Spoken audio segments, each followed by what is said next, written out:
Assalamualaikum warahmatullahi wabarakatuh. Halo, jumpa lagi bersama saya Netra Kala. Kali ini saya akan membawakan cerita mistis yang berjudul Rusunawa Unit 3.1. Sebelum lanjut ceritanya, tekan dulu tombol like, subscribe, dan lonceng notifikasi. Bagi yang ingin membaca secara langsung, link akan saya sertakan di kolom deskripsi. Tanpa berlama-lama lagi, mari kita mulai ceritanya. Bising suara anak kecil terdengar ramai. Terlihat tawa mereka yang begitu sumringah dengan permainan yang mereka lakukan. Suasana sore hari, Taman Rusma itu memang sering digunakan sebagai tempat berkumpul bagi ibu-ibu muda maupun yang sudah parubaya. Taman itu juga mereka jadikan sebagai ruang untuk bergosip ria. Tidak terkecuali dengan Ani, yang baru menempati rusun tersebut selama 1 bulan. Dia dan suaminya mendapatkan unit di lantai 4. Lelah memang ketika dia harus naik turun jika sedang ada keperluan, karena di rusunawa tersebut tidak disediakan lift. Maklum, tempat itu memang ditujukan untuk keluarga yang kurang mampu. Rusunawa tersebut berada di pinggiran kota. Jalan masuknya pun terbilang cukup jauh dari jalan raya, sekitar 300 meter. Namun bagi Ani dan suaminya, hal itu tidak menjadi masalah karena harga sewa rusunawa yang terjangkau dan jauh lebih murah dibandingkan jika mereka harus mengontrak rumah atau kos untuk tempat tinggal. Suami Ani sendiri seorang buruh pabrik yang memiliki penghasilan pas-pasan sehingga gajinya hanya cukup untuk kebutuhan sehari-hari. Sebulan menjalani kehidupan di tempat itu tidak jauh beda dengan tempat tinggalnya dulu. Bahkan karena unit yang saling berdekatan, malah dia sering merasa risih ketika mendengar ada tetangganya yang sedang bertengkar. Ani tidak ambil pusing dengan itu semua. Urusan mereka. Itu yang sering diucapkan oleh suaminya agar dia tidak terlalu ikut campur. Hari itu sama seperti hari-hari sebelumnya. Namun ada satu berita yang tidak menyenangkan. Saat itu suaminya pulang dengan wajah yang terlihat gusar, seperti sedang banyak yang dipikirkan. Awalnya memang Ani berniat untuk menanyakan perihal tersebut, tapi ia urungkan karena dia tahu itu hanya akan membuat suaminya marah-marah. "Ini mas, kopinya diminum dulu selagi masih hangat," ucap Ani. "Iya dek, ada yang mas mau bicarakan," sahutnya. Dengan penuh perhatian, Ani menunggu apa yang ingin dibicarakan sampai suaminya begitu terlihat cemas. "Mas minta maaf ya dek, pabrik memutuskan untuk mengurangi karyawan dan mas salah satu yang harus dirumahkan," ucap Bayu. Benar dugaan Ani. Tidak mungkin jika tidak ada masalah yang serius sampai suaminya begitu kalut. "Kita punya tabungan mas, tapi mungkin hanya cukup untuk ya sekitar 2 minggu. Terlebih susu untuk Nawang juga sudah mau habis," jawab Ani. "Mas segera cari pekerjaan ya, kamu tidak perlu khawatir," balas Bayu sambil menggenggam tangan Ani. Sebulan telah berlalu sejak suami Ani dipecat dari pabrik. Awalnya mereka saling memberikan support satu sama lain. Namun seperti halnya ketika keluarga yang sedang diterpa badai keuangan, pertengkaran kecil mulai terjadi.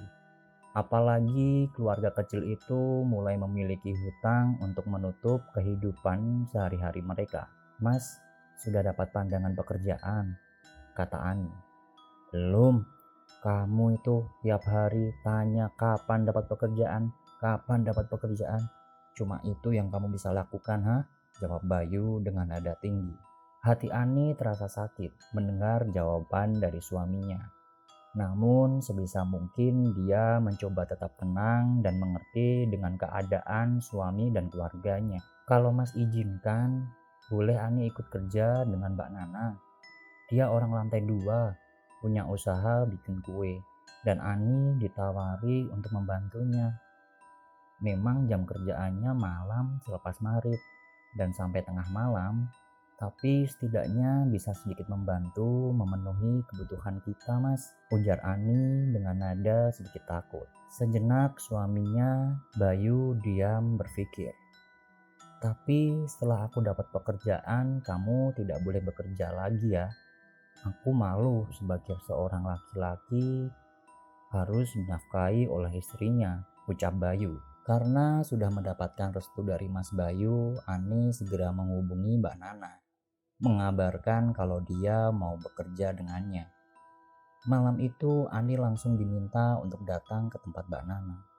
Sebetulnya kerjaannya tidak banyak menguras tenaga, namun karena harus duduk berjam-jam, dia merasa pegal terutama di bagian pinggang. Besok langsung kesini aja ya An, terima kasih, ini upahmu hari ini, ucap Mbak Nana sambil menyodorkan uang 30.000. Meskipun upah yang dia terima tidak begitu besar, tapi setidaknya dia dan keluarganya tidak perlu berhutang lagi untuk kebutuhan harian. Sejenak Ani berhenti.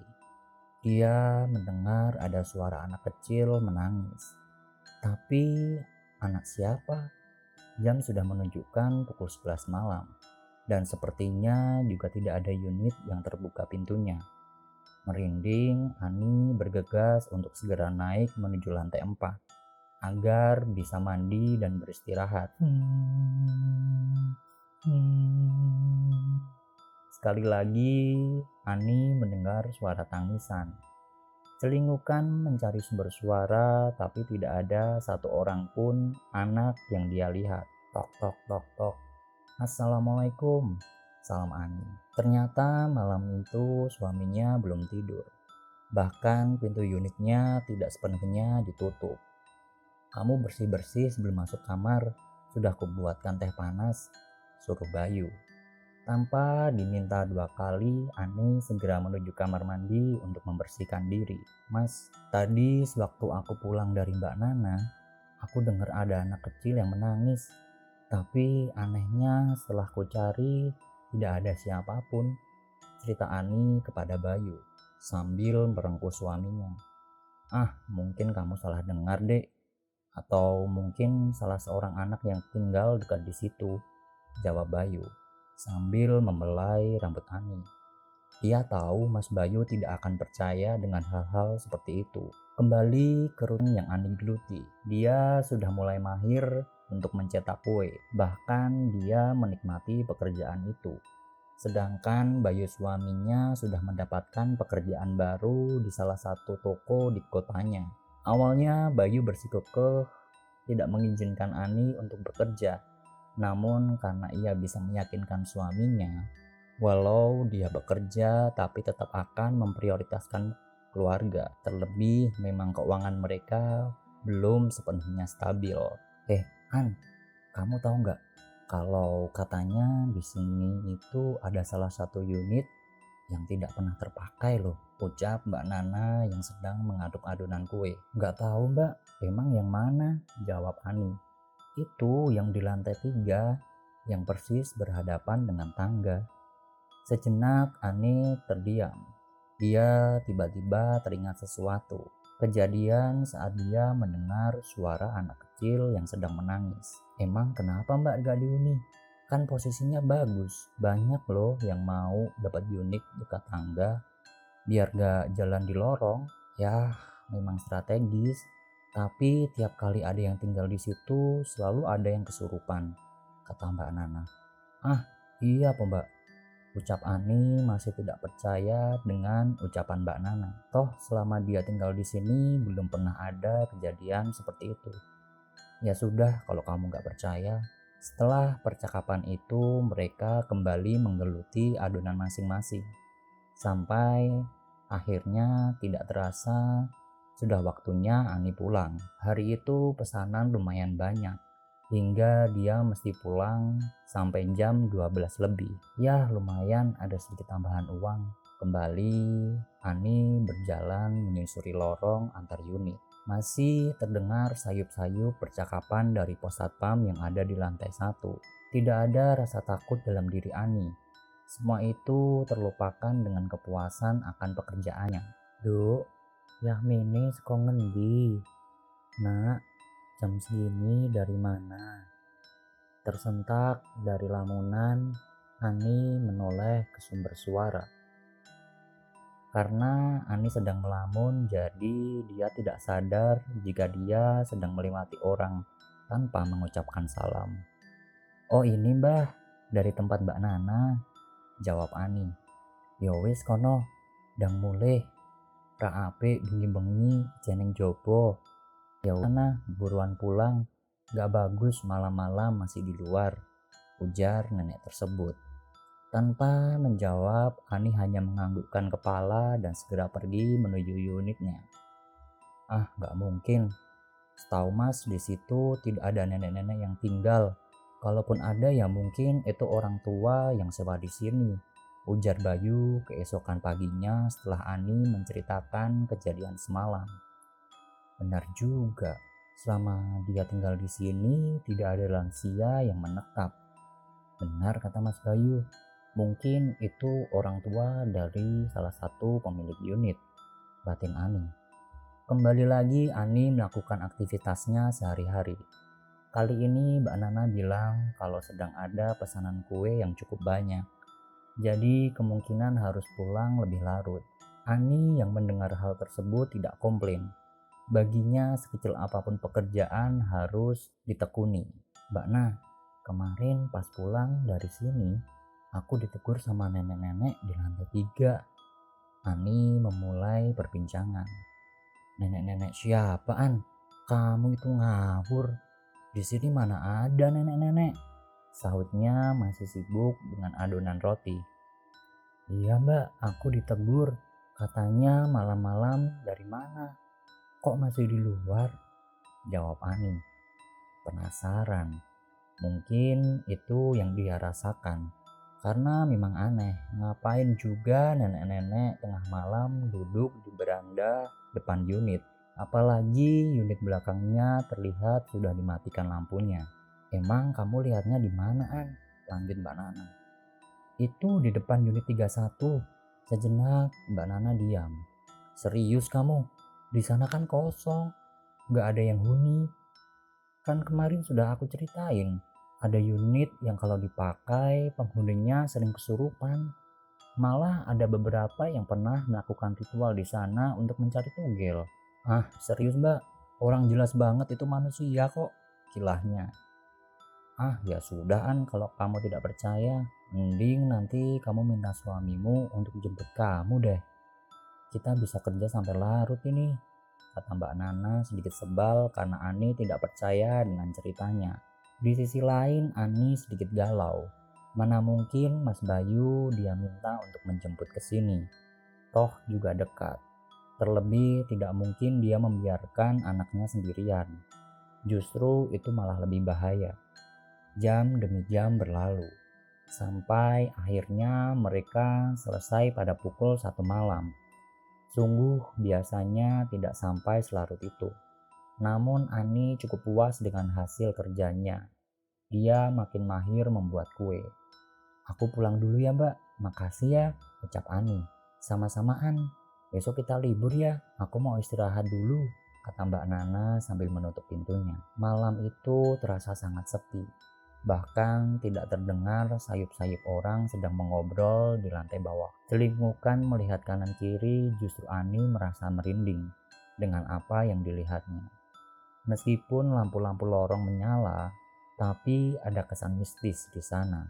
Perlahan Ani menuju tangga, tapi ketika dia sampai di bordes, dia melihat ada satu anak kecil yang duduk meringkuk sedang menangis. Tidak ada kecurigaan sama sekali. Yang dilihatnya nyata, dan itu adalah anak manusia. Karena iba dengan anak tersebut, Ani berniat untuk menanyainya. Mungkin dia takut untuk pulang karena sedang dimarahi oleh orang tuanya. "Dek, ngapain di sini sendirian malam-malam? Kamu tinggal di lantai berapa?" ucap Ani setelah berdiri di depan anak tersebut. Tidak ada sautan sama sekali. Anak itu masih menangis terseduh-seduh. "Dek, ayo pulang, Mbak anterin," ucap Ani karena benar-benar iba. Mungkin ketika nanti bertemu orang tua si bocah ini, dia akan ngomel-ngomel karena membiarkan anaknya masih di luar selarut ini. Bocah itu perlahan berhenti menangis. Namun saat mengangkat mukanya, Ani terkejut karena muka dari bocah itu seperti nenek-nenek yang dia temui beberapa malam lalu. "Wis tak omongi tondo, ojo keluyuran bengi-bengi. Sudah kuberitahu kan nak, jangan keluar malam-malam," ucapnya dengan nada serak. Sontak, Ani langsung teriak dan berlari menuju unitnya. Dia tidak berani menengok ke belakang. Tapi rasanya jauh sekali, sampai-sampai keringat Ani bercucuran. "Mau cari mengeterke aku mulai nduk. Ayo terke aku. Tadi katanya mau nganterin aku pulang nak. Ayo nganterin aku," ucap suara serak di samping Ani. Dan saat itu juga dia jatuh pingsan. Sementara itu banyak warga yang keluar untuk melihat keadaan karena mereka mendengar suara wanita berteriak. Saat Ani ditolong warga, dia sedang menangis terseduh-seduh meminta untuk diantarkan pulang. Karena sudah tahu Ani tinggal di unit lantai 4, mereka segera mengantarkan Ani. Namun Ani memberontak dan bilang kalau itu bukan rumahnya. "Ora ning kene, iki ora omahku. Omahku ning kono. Bocah iki mau nawani neng ngeterke aku bali. Bukan di sini. Ini bukan rumahku. Rumahku di sana. Anak ini tadi nawarin mau nganterin aku pulang," ucap Ani dengan nada serak seperti nenek-nenek. Warga tahu itu bukan Ani, sedang Mas Bayu syok melihat kondisi Ani. Akhirnya dipanggil Ustadz yang berada di kampung dekat rusun itu. Setelah didoakan, sosok tersebut keluar dari tubuh Ani. Dia tidak ingat dengan apa yang dilakukannya. Yang dia tahu, Ani sedang berlari, tapi lengan kanannya dipegangi oleh sosok anak kecil berwajah nenek-nenek. Setelah kejadian itu, Ani memilih untuk berhenti bekerja dan terlebih suaminya juga melarang. Tetapi dengan kejadian yang dialami oleh Ani, justru malah banyak warga yang diganggu oleh sosok-sosok astral. Entah itu mendengar suara anak-anak kecil berlarian atau pintu unit mereka diketuk tengah malam. Karena hal itu akhirnya diadakan selamatan di sana, berharap gangguan akan segera hilang. Sekian. Nah, itulah cerita seram yang dialami oleh Ani saat tinggal di Rusunawa.